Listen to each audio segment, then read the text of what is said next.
Bonjour, je suis Monsieur Foaleng Loé René. Aujourd'hui, dans le cadre du cours sur les physiocrates, nous allons voir Jean-Claude Marie Vincent, marquis de Gournay. En effet, Jean-Claude Marie Vincent, marquis de Gournay, plus connu sous le nom de Vincent de Gournay, né le 28 mai 1712 à Saint-Malo et mort le 27 juin 1759 à Paris, est un négociant international devenu réformateur de l'économie française. Principal introducteur du libéralisme économique en France, on lui attribue la maxime libérale « laissez faire, laissez passer ».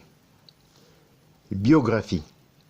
Originaire d'une des familles marchandes malouines, issue de Guillaume Vincent, 1636-1692, il est le fils aîné de Claude Vincent, 1676-1743, l'un des négociants les plus considérables de la ville, et de François-Thérèse Serré,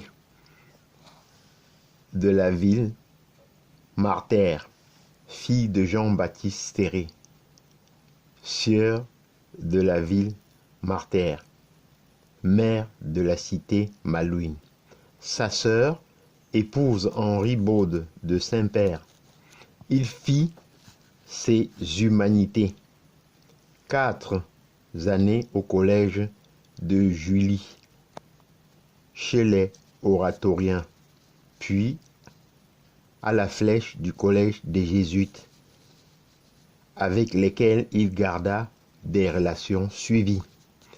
Il est envoyé quelque temps ensuite en apprentissage, dont à Amsterdam, avant de finir ses études de rhétorique au collège de Rennes. À 17 ans, il partit pour Cadiz. La ville a alors déjà supplanté Séville comme principal port d'échange entre l'Espagne et son empire américain, rejoignant une des principales firmes de négoce locales, Jamais, Frères et Olivier. Jacques Vincent en devient, en 1732, à peine 20 ans, partenaire de l'entreprise, se renommant alors Jamais Verduc, Vincent et compagnie. Il y restera 15 ans. Il se rendit à plusieurs reprises à la cour d'Espagne, berceau du mercantilisme, et visita les provinces. Il fera fortune de cette entreprise et la sienne. En 1744, son retour en métropole avait pour but une action patriotique d'envergure. Concerté avec le ministre Maurepas, il parvint à convaincre les négociants de Cadiz, malgré les risques de mer, de rapatrier pour investir en France. Leur avoir accumulé en Amérique latine plus de 200 millions de livres en piastres traversèrent l'océan Atlantique en convoi sous la haute surveillance des marines françaises et espagnoles. Il affectionne le terrain et fuit les courtisans et les bureaux. Pour évaluer les forces et les faiblesses des grandes puissances rivales de France, il fait de l'intelligence économique et militaire en pleine guerre. Il se rend en Angleterre, en Hollande, en Autriche et visite les villes allemandes. Il y rencontre de nombreuses personnalités politiques, dont Robert Walpole et Lord Chesterfield, ainsi que les protestants français émigrés. Il est alors probablement investi de missions diplomatiques discrètes par le gouvernement français. Il dénonce la situation démographique dangereuse pour la France. Son expérience de négociant cosmopolite se doublait d'une vaste culture économique. Il avait étudié notamment les recommandations de Josiah Child et de Johann de Wilt. Il entretient des correspondances avec Amelot Maurepas et Maurepas, qui furent ministres de Louis XV. Il hérite en 1746 du domaine de Gournay sur Aronde, aujourd'hui dans le département de l'Oise, et du titre de marquis avant de se marier 2 ans plus tard. En 1751, il changera d'orientation en achetant l'une des 4 charges publiques d'intendant du commerce et parcourt à ce titre les provinces de France. Il est accompagné un temps dans ses voyages par Turgot, sur qui il a une grande influence. Celui-ci écrivait son éloge funèbre par lequel nous ont été transmis de façon ordonnée les conseils de Gournay. La découverte des archives de Gournay dans les années 1980 par le chercheur japonais Takumi Suda a permis de mieux connaître son action réformatrice. Gournay, homme politique de dialogue et de réseau, est très lié avec nombre d'encyclopédistes et de jeunes hauts fonctionnaires sur lesquels il a une grande influence, sans pour autant laisser une œuvre théorique écrite. Il aurait eu, à la fin de sa vie, des échanges de vues avec François Quesnay, fondateur de l'école physiocrate, mais leurs positions divergeaient. Notamment, il ne voyait pas toute la richesse dans la terre, qu'il ne négligeait pas, mais estimait que l'industrie et le commerce créent également de la valeur réelle. En 1753, il soutient au nom de la concurrence la création de la distillerie des Jésuites, de la Flèche et les manufactures de draps, Pinel de la Narbonnaise, à l'encontre du monopole portuaire marseillais.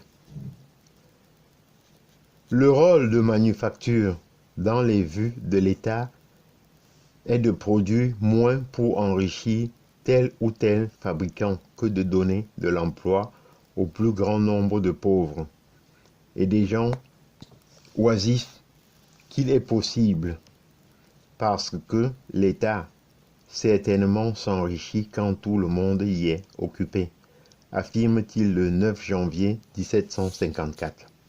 Dès 1752, il demande par écrit à Trudin de libérer le commerce du blé, puisqu'il est partisan de la liberté commerciale, sans pour autant négliger l'émulation, l'encouragement et la protection.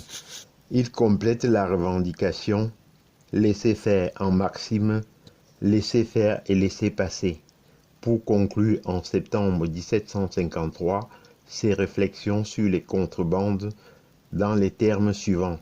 Ces 2 mots, laisser faire et laisser passer, étant 2 sources continuelles d'action, seraient donc pour nous 2 sources continuelles de richesse. Cette maxime sera reprise par les économistes physiocrates, puis par les économistes libéraux français, qui en useront comme d'un slogan. Elle fera en tout cas une grande part de sa célébrité. Nicolas Baudot, un économiste physiocrate, écrira dans sa première introduction à la philosophie économique l'un des grands manifestes de l'école de François Quesnay, que ce mot sublime, laisser les faire, mériterait d'être gravé en lettres d'or sur une colonne de marbre dont il faudrait orner le tombeau de son auteur. Feu de Gournay, en brûlant au lieu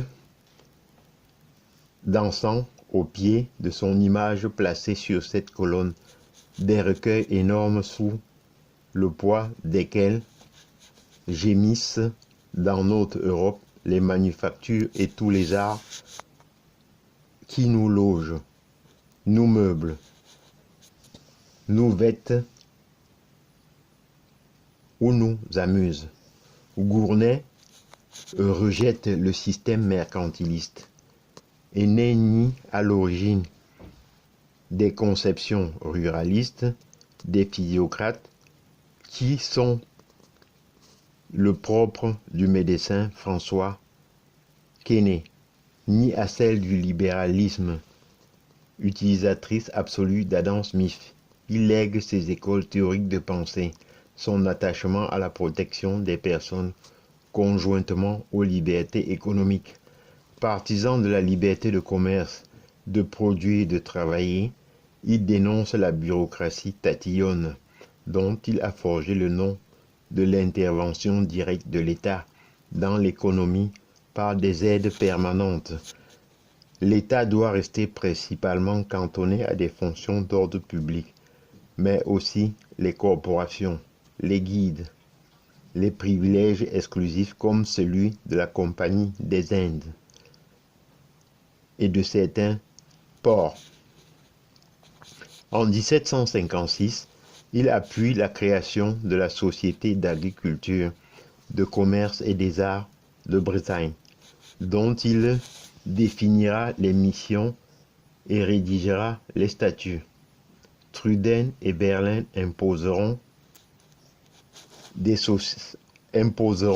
sociétés d'agriculture dans toutes les généralités et les pays d'État dans le royaume qui diffusent la pensée de Gournay jusque et au-delà de la Révolution française. Il inspirera directement Turgot, Quesnay ou encore Truden et Malherbe, Silhouette, Bertin et plus généralement toute la tradition économique libérale française. J'en ai terminé et je vous en remercie.